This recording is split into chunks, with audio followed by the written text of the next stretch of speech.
All right, everyone. I would say welcome back to the podcast, but we're not doing that today.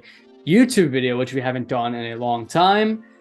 It's me and Sam. We can't get Sully on this because, he would just say Caleb Williams deserves to be in the playoff, which, as we saw in his Heisman speech, he was like, I got the Heisman, but at least you guys got the college football playoff. And, he wasn't wrong.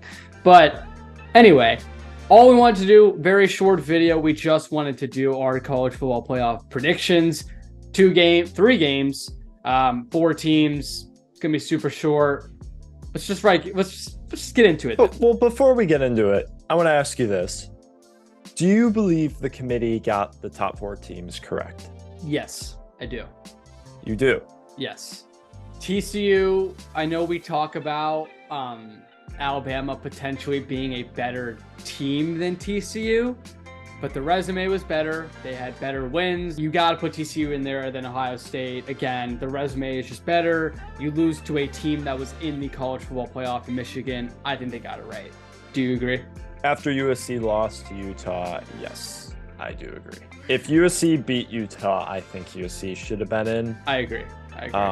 But USC's defense had one of the worst showings I've ever seen in my life. Caleb Williams was literally on one leg. It was the most heroic thing ever. That game in a nutshell should prove he is so far and away the best player in college football. He's the Bryce Young of this year. Anyway, we got the Fiesta Bowl though for Michigan TCU. That's at 4:00 on New Year's Eve. It's gonna be on ESPN. I think this is going to be the better game. I wish this was the 8:00 game. I think this is going to be the better game. I'll start by saying Georgia is the most complete team. Why am I talking about Georgia? Oh, brother, this guy stinks! Michigan. I was about to say. Okay, scratch that. Michigan is the most balanced team in the country right now. I think Georgia is obviously the better team, but Michigan defensively just absolutely tore Ohio State apart, which we'll talk about Ohio State in a second. But Ohio State, and we've talked about this on the podcast, when they hit their stride, it's the best stride in the country. The problem is when they're at their worst, it's not even a top 25 team in the country. So Michigan absolutely led Ohio State into that trap, especially in the second half. So I think Michigan defensively gets that done, and offensively, we've talked about, I know they're without Blake Corum, but Jonathan Edwards. They have a great running game. JJ McCarthy, that's why you have him as the 5-star guy. Replace Cade McNamara because of what he did and throughout this regular season. So I think Michigan has the potential to be national champions this year. TCU, on the other hand, though, they are not getting enough credit, even though they lost to Kansas State. That Kansas State team is playing in a New Year's Six Bowl against Alabama. They're a legit opponent themselves in Kansas State. TCU did it all year, going on the road. And a lot of these matchups, which we talked about on the pod, against Texas, against Kansas, so many other games, TCU is legit. I'll give Michigan the edge. I think the spread is 5.5, 6.5. I think it's a great spread. I would probably take TCU points. But I could really see it going anyway. I like Michigan though in this game. I think they're as good as they come. That's a tight spread. That's a lot tighter than I thought it'd be. Okay, it's 7.5 now. When I first saw it, it was 5.5, 6.5. So it is going up. It'll probably be around that 8.5, 9 by kickoff. Yeah. So. I'm kind of not as in as you are on TCU. I still believe in them, and I think I agree with you that I think this game's going to be a lot closer than maybe some people think it will be, just because TCU is the Cinderella team of this year, like Cincinnati was last year.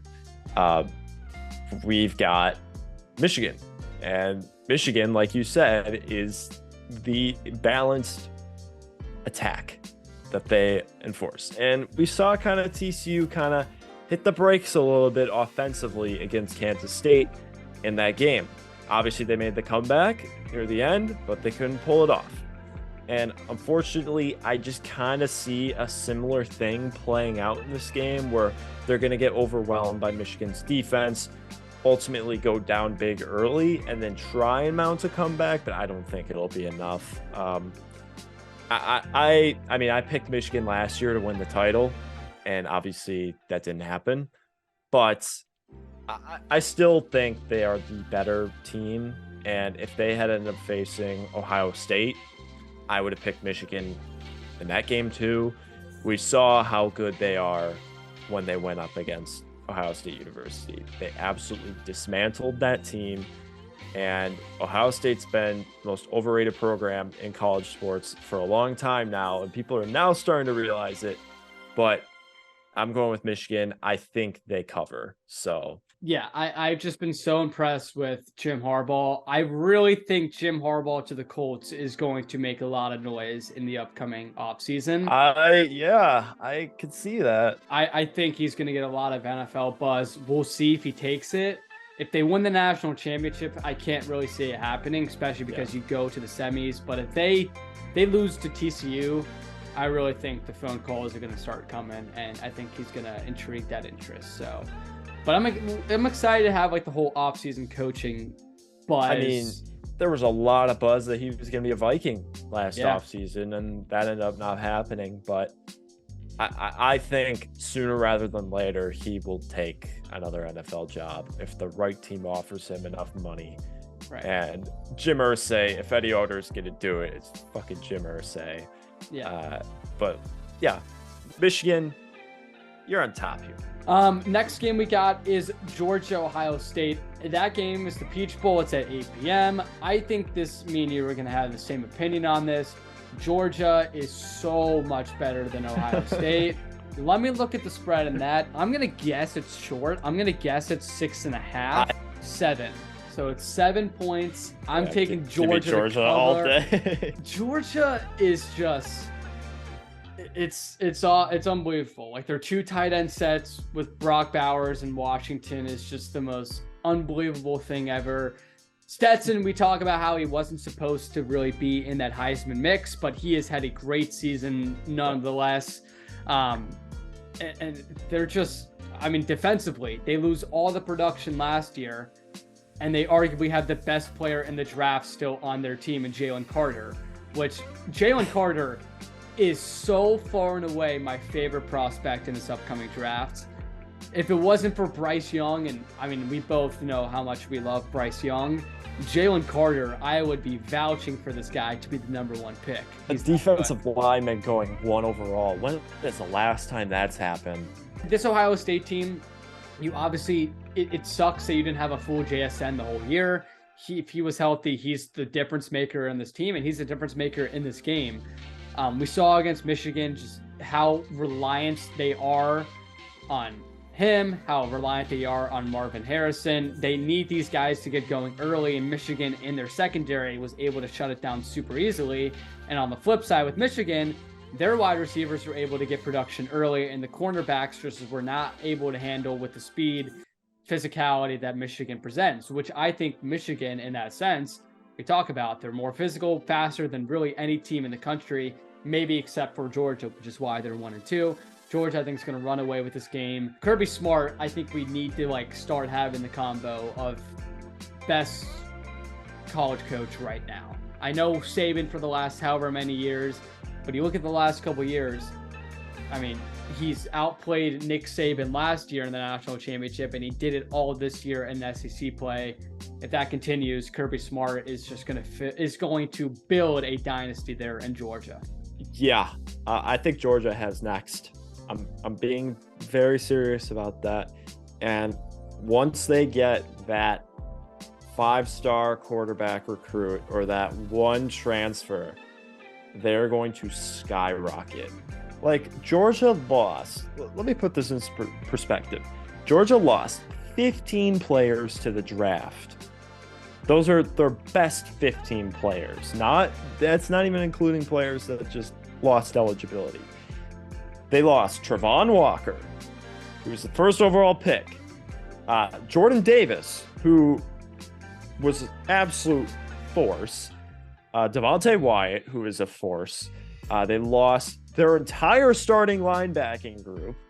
2 DBs, their number 1 wide receiver, and I think there are 2 starting running backs.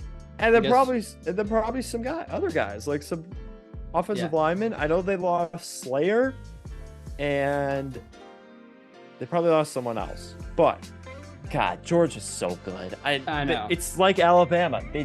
They're starting to just plug in new guys every year, and we're like, oh, they're gonna fall off a bit. It's not happening.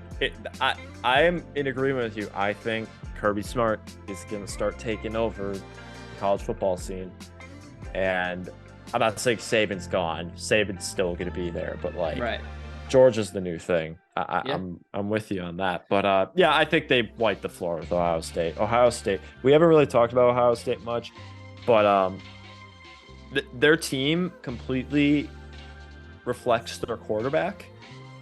Yeah. And it's like that every year with them. Isn't that kind of weird? Right. Because you'll see their quarterback play is always once they've started getting good quarterbacks, like good athletic quarterbacks, like Justin Fields and CJ Stroud. If that quarterback kind of falters a little bit, the rest of the team does. And it's just like... That's my thing with... I don't understand how people have Bryce Young behind CJ Stroud, because CJ Stroud, and we've talked about this with the Ohio State team, which, to your point, it's like if he's down, everyone else is down. Like, he was genuinely very bad against Michigan. He was not good at all. And I don't think enough people are talking about that. But that's the thing with Ohio State. It's like your quarterback play, again, it can be so good. And when CJ Stroud is on with 6 touchdowns, like we saw plenty of times in Big Ten play, no one is stopping that offense. But the problem is when you run into a Michigan defense and when you run into Georgia's defense, that's not going to be the case. And we got the Natty, which is arguably the 2 best defenses in college football, which would be Georgia, Michigan, what we predict. I won't spend too much time because we talked about each team. I think Georgia will win this game pretty close. I think it's going to be a very telling story of Michigan and how close they are becoming to being legit national championship contenders. We saw last year going to the college football playoff, which was a huge step for them, and the failures we've seen with them in the Big Ten play against Ohio State under Jim Harbaugh. Then they finally make the playoff. Now it's the Natty, and I think they'll lose to Georgia close. I think it'll be like a 7-point touchdown loss. But I'll go with Georgia there. I think it's going to be a very low-scoring game, personally. Okay. I think it'd be like 21 to 16. Okay. Something like that. If the spread for this game existed, what do you think it'd be? I think it'd be 5.5 Georgia. 4.5, 5, yeah. I mean, obviously, it's very telling of what happens in the games, and I think if we're predicting Georgia to really dismantle Ohio State, then they're going to obviously take that in consideration. It's kind of crazy that we say that, and I feel like that's what the spread would be, but Georgia's only favored by that much right now against Ohio State, which is kind of weird because Vegas usually gets this stuff right. Yeah.